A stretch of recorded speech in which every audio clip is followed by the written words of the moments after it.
চলে আসলাম আজকে বাইকটা সার্ভিস করার জন্য। বাইকটা অনেকদিন হয়ে গেছে সার্ভিস করা হয় না, মোবিলটাও চেঞ্জ করা লাগবে। তো একটা জেনারেল সার্ভিসই দিয়ে দিলাম।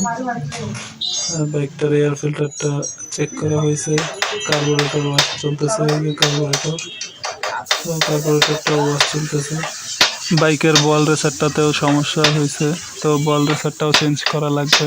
বল রেসারেরও কাজ চলতেছে, এই যে গ্রিস করতেছে, গ্রিস করে নতুন বল রেসারটা লাগাবে।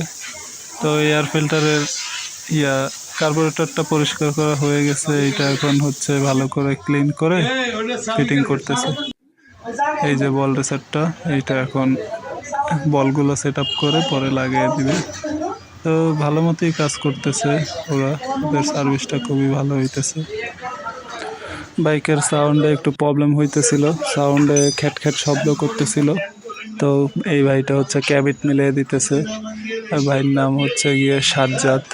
তো ভাই খুব সুন্দর করে কাজ করলো, ভালোই লাগছে ভাই সার্ভিসটা। আর সাউন্ডটাও পুরো অ্যাকুরেট ভাবে মিলিয়ে দিছে। এই যে এইটা হচ্ছে গিয়ে আমার চেন স্পকেটের সামনে দাঁতটা, এটা ভেঙে অবস্থা খারাপ, তো নতুনটা লাগিয়ে নিলাম।